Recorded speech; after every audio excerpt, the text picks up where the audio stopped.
Hi, I'm Fiona Brooker. Welcome to Ancestry Unpacked tip session. I left you when we were looking at Lancelot Watson's death records, and I've done a little bit more research in the background, and I'm quite happy that he died in 1951. However, there's a couple of things I just wanted to show you because of what I discovered when I was doing that research that I think might help as well. So when I was looking at the historical death index here, I found that Lancelot is in here, 1951, and I have actually been through and added that record to my family tree. And I can tell that because here it's showing me what records I've already added to my family tree. And I can see his date up here of 1951. But there were a couple of things that I also wanted to highlight.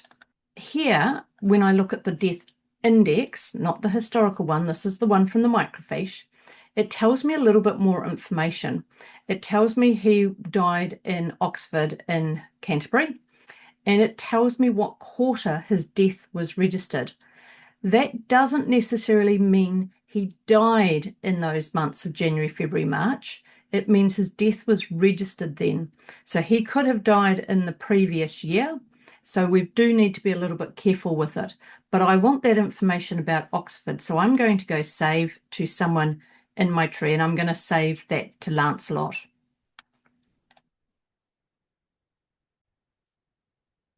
So I've brought up Lancelot, the tree here, and I can go and search for Lancelot. And there he is there, and I can attach it to him in the tree. Now, what I need to be really careful of here is if I just click on this button, it's going to give me a month that he died as March 1951. Now, remember, this record was for a quarter. It wasn't for a particular month. And that could cause confusion both when you are doing the research and if someone else is looking at your tree as well. Because until I actually buy the death certificate, I don't necessarily know what day he died, etc. So there are a couple other ways to find that death date beyond the certificate. But the main thing is I don't want to put inaccurate information on my family tree. Now, I could type in here quarter, March quarter 1951. More accurate than what was there before with just the March. But as far as the standard for what we do in our records, because we have a GEDCOM behind all of this, it doesn't really cope very well with quarters in there. And in fact, sometimes if you try and put that information in, the Ancestry, when you go to save it, will go, are you sure that's correct? Do you really want to do that? So the way to get around that is that I'm going to take out the March quarter altogether. The death was registered in 1951. That's all we actually know at this stage. I do want to keep the Oxford Canterbury because that's more accurate than what I had already. So I'm going to save that to the tree. But once I have it in my tree, what I have is the ability to add more information. So I can edit this and I can go death registered in March quarter 1951. So now I know that it was probably in that early portion of the year, or maybe in that late period of the year before. Now that's really useful information because if I want to go and search in newspapers or something like that to find maybe a death notice, being able to limit that down is really useful. Maybe not so much for Lancelot, his name's a little bit more unique, but if I was looking for his brother John Watson, and there is a John Watson in this family tree, knowing sort of a period that I could limit that search down to may help a lot. That's also a really useful tip if you are doing entries in England and Wales as well, because their civil registration is in quarters as well. So you need to look at those and make sure that you're not trying to put information in that is incorrect by accepting what month it gives you, or give more information than the GEDCOM will handle and the system will handle by trying to put quarter in there. So being able to come back into this and saying, hey, that death was registered in this quarter is well worth it. So that's one little thing. Now, the other one that I wanted to show you is when we were looking at those indexes as well, and I'm just going to jump back into this one here, and bring up that record again. Because I want to see what other Lancelots died, I'm just going to search.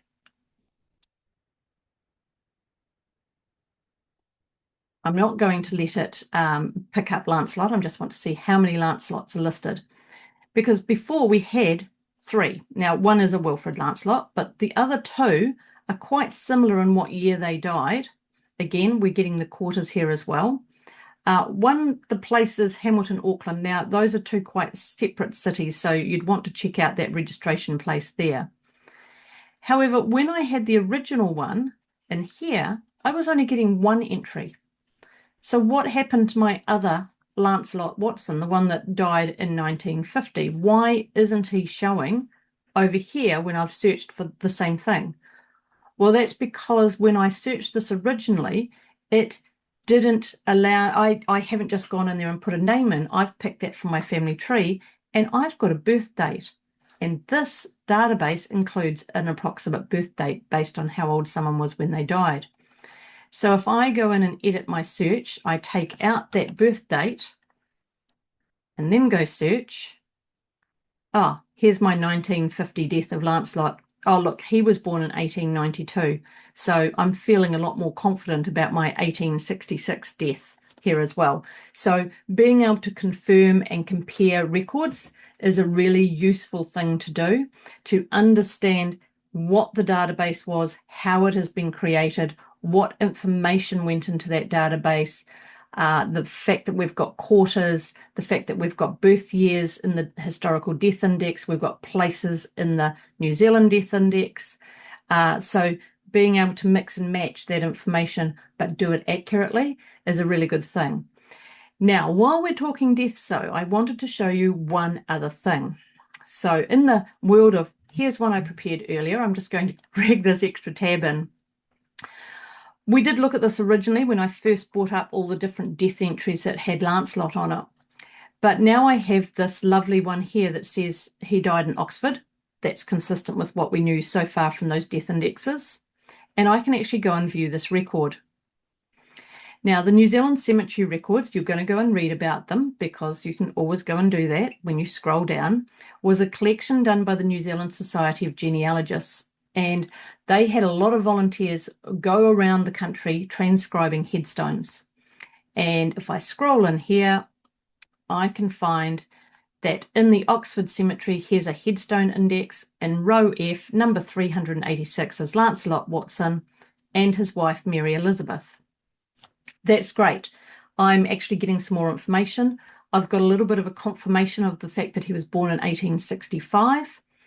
He's got a wife, Mary Elizabeth, roughly, they've about 14 years in difference in age. And I know they're in row F. That's great. If I knew where row F was. Well, actually, there's a way you can find out where row F is. So let me just duplicate that one. So I've just right-clicked on the tab and I'm going duplicate because I want to keep that so I can actually add it to my tree.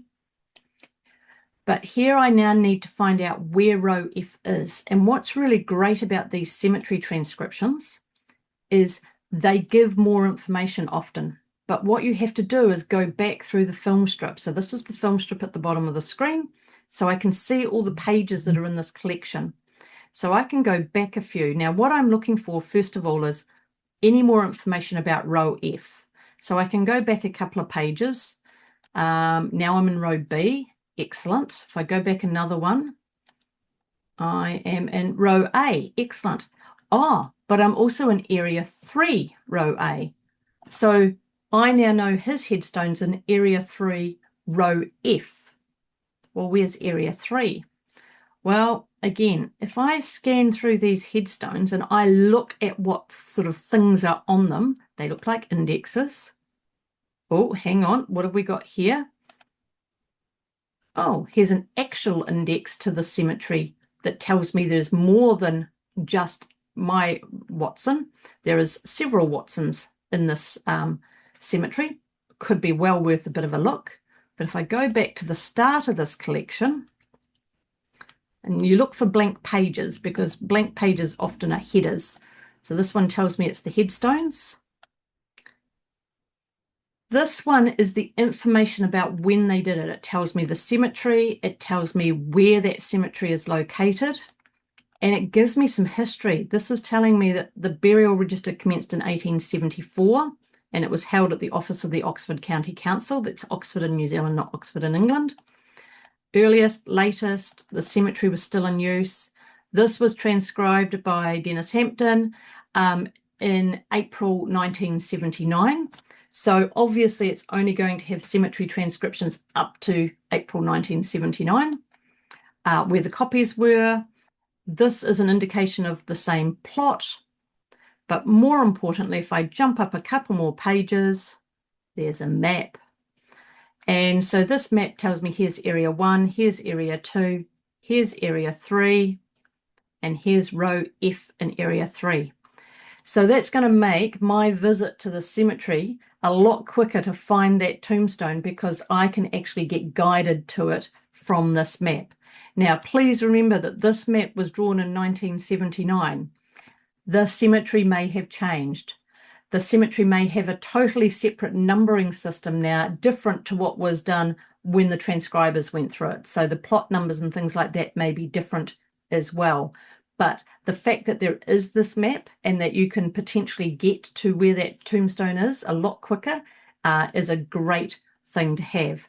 So what I'm going to do, here's a couple of things I'm going to do. First of all, I'm going to save this. Save this to my tree for Lancelot. So the death is just supporting the death that I've already got. The burial is not in Canterbury, it's in actually Oxford Public Cemetery in Oxford. And I'm just going to tidy that up a little bit. I'm just going to put Canterbury, but I could put in North Canterbury there as well. You can see it's automatically popped up and tried to give me a slightly different version of this, Waimakariri being the district, so I'm happy with that. I can add his wife because she's buried with him, but I am going to remove that surname because that's her married name, not her maiden name. If she's buried there as well, I'm going to give her, I'm just copying that, the same place of burial, and I'm going to save that to my tree.